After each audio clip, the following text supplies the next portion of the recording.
Bueno, pues buenas tardes, que creo que todo el mundo me conoce ya por aquí. Y voy a hablar un poquito sobre las indicaciones del tratamiento con inhibidores de la bomba de protones. El motivo de la sesión es porque hay una alta prevalencia de prescripción de estos fármacos que conlleva un elevado coste sanitario y bueno, para hablar un poco, para desmontar los falsos mitos de estos medicamentos. A modo de índice realicé un contexto, un recordatorio sobre estos fármacos, las situaciones en las que están indicados versus las falsas indicaciones, las elecciones que podemos tener de estos fármacos y luego las prescripciones. Entre las causas que podrían explicar un poquito el elevado uso de los inhibidores de la bomba de protones, pues es que a priori hay un perfil favorable de eficacia y seguridad de estos fármacos. Además, de que son inocuos, la población cada vez está más envejecida y más automedicada. Además, hay un elevado consumo de antiinflamatorios no esteroideos y bueno, pues hay que tener una revisión periódica de los tratamientos.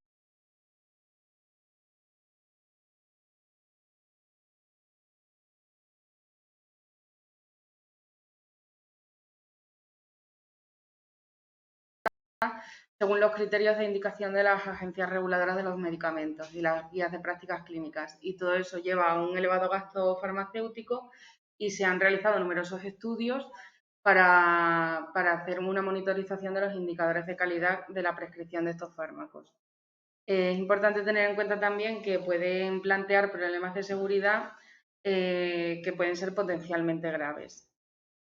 Un poquito recordando cómo actúan estos fármacos, pues bloquean la producción del ácido gástrico en el estómago y lo hacen inhibiendo de forma irreversible la enzima inhibidora de la bomba de protones. Entonces, esta sería una célula parietal gástrica que tiene unos receptores para la histamina, otros para la acetilcolina y otros para la gastrina. Todos ellos tienen su ligando y esto crea un flujo de iones que hacen que la bomba de protones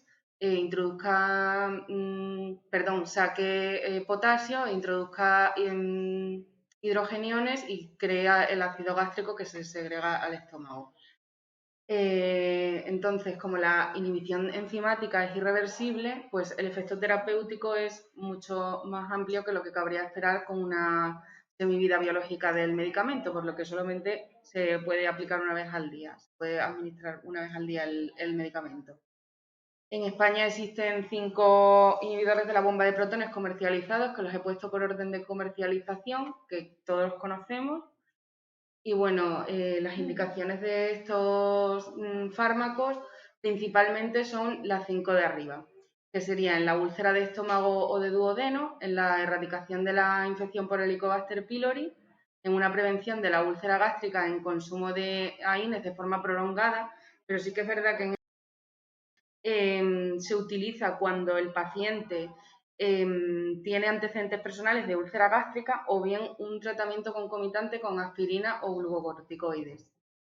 En cuarto lugar, se utilizaría también para la enfermedad de reflujo gastroesofágico, incluido la enfermedad de Barrett y el síndrome de Zollinger-Ellison, que causa tumores o que está causado por tumores.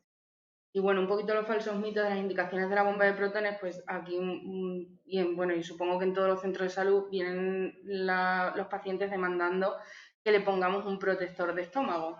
Entonces, no por tener, la edad no es un criterio de prescripción de este tipo de fármacos, no por tener más de 65 años se ha de prescribir un inhibidor de la bomba de protones. Tampoco se utiliza para controlar el ardor o la acidez, porque para eso hay otros métodos como las medidas higiénico-dietéticas. Y cuando se toman varios medicamentos a la vez y estos no incluyen fármacos que puedan lesionar la mucosa gástrica, pues tampoco es necesario poner un inhibidor de la bomba de protones.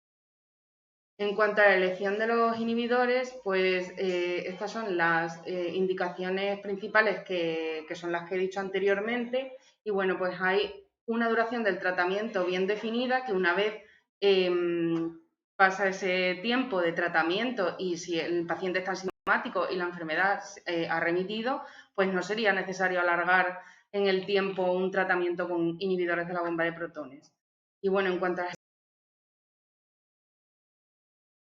poquito el omeprazol con el rabeprazol son bastante iguales en cuanto a eficacia y dosis y el pantoprazol se asemeja un poco al esomeprazol. Y bueno, pues esto es una tabla de un artículo de una revista de atención primaria precisamente que estaba analizando el uso de los inhibidores de la bomba de protones.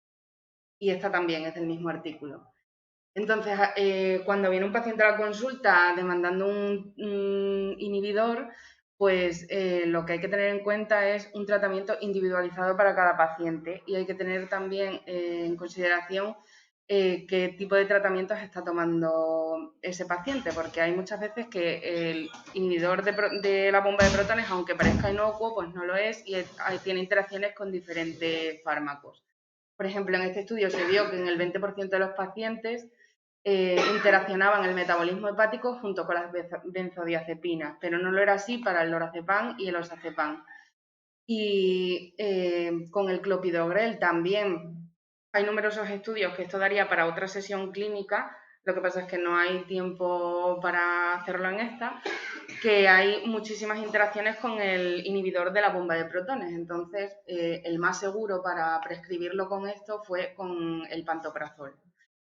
Todos los inhibidores de la bomba de protones pueden interferir en la biodisponibilidad de los medicamentos que requieren un pH ácido, porque lo que hace este medicamento es inhibir la secreción ácida del estómago. Entonces, aquellos medicamentos como el itraconazol, el ketoconazol o la digosina que necesitan un medio ácido para su absorción, pues se vería limitada su biodisponibilidad.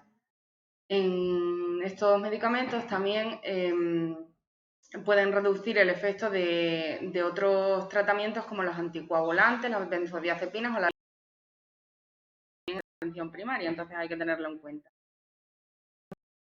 En cuanto a cómo quitar o cómo retirar el tratamiento de inhibidores de la bomba de protones, que a priori parece una actuación muy difícil desde primaria porque todo el mundo es muy exigente en este aspecto, pues el papel del médico lo que debería hacer es, en primer lugar, confirmar si el uso tras la alta hospitalaria está justificado, si es que se ha pautado en un ámbito hospitalario. También hay que adecuar la duración de los tratamientos, informar al paciente. Yo creo que esto es más una misión de reeducar a la sociedad y de desmontarle los falsos mitos de estos tratamientos. Revisar los tratamientos de larga duración, que esto sí que es uno de los objetivos de distrito, que es con la lista de los polimedicados también, y desprescribir siempre que no esté justificado su uso clínico. Entonces, ¿cuándo intentamos desprescribir los inhibidores de la bomba de protones? Bueno, pues es un poco individualizado para cada paciente, pero hay unos supuestos en los que debería desprescribirse. Por ejemplo, una esofagitis leve o moderada o con un reflujo gastroesofágico que los síntomas están controlados hasta 4 o 8 semanas, que es la indicación, el tiempo indicado para ese tratamiento, si el paciente está sintomático ya no lo debería de tomar de por vida. La úlcera péptica también tratada durante 2 a 12 semanas, que puede ser secundaria a antiinflamatorios o al Helicobacter pylori. También en la infección del Helicobacter pylori, si no es complicada, si se trata durante 2 semanas y está sintomático, pues quiere decir que no se necesita más tratamiento.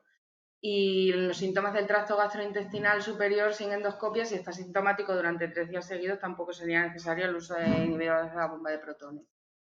¿Y cómo se desprescribiría? Pues en primer lugar intentando disminuir la dosis o suspender el tratamiento,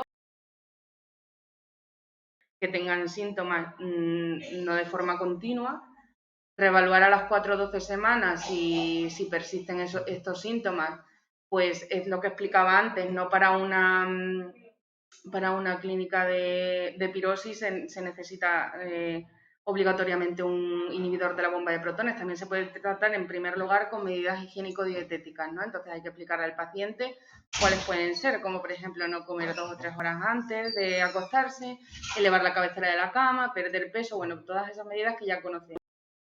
En lugar de inhibidores de la bomba de protones, pues podemos pautar antiácidos o antagonistas de los receptores H2 de la histamina, que bueno, que por hacer un poco de equilibrio entre las prescripciones de los fármacos.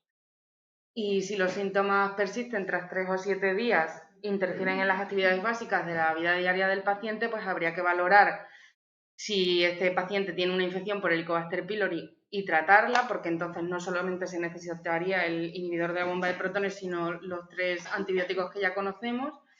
y considerar volver a la dosis previa o modificar con las bioequivalencias de la tablita que os mostré anteriormente, pues considerar modificar el tratamiento. Y en último lugar, hay que recordar también que, por otro lado, los inhibidores de la bomba de protones, pues su indicación y la duración, si son apropiadas y son bien tolerados, en tratamientos prolongados, pueden causar también problemas de seguridad potencialmente graves. Y aquí he puesto algunos de ellos, ¿no? Que, bueno, mucha gente parece que no conoce que estos fármacos no son inocuos y tienen mayor riesgo de fracturas porque, bueno, si un paciente anciano ya de por sí es un paciente frágil que tiene el riesgo aumentado de fracturas por su osteoporosis, ¿no? Y además es un paciente polimedicado, se le añade un inhibidor de la bomba de protones que aumenta el riesgo, pues el riesgo de fractura ósea se multiplica. Luego también no hay suficientes estudios, pero se cree que también pueden causar demencia. Yo creo que puede ser porque hay una mala absorción de nutrientes, entonces la vitamina B12 se absorbería mal y eso puede crear también un tipo de demencia, ¿no? Infecciones por Clostridium difíciles, neumonías por broncoaspiración y, bueno, las interacciones con los antiagregantes plaquetarios. Entonces hay que recordar que estos medicamentos, aunque parezcan inocuos, pues sí que tienen un potencial de gravedad que los pacientes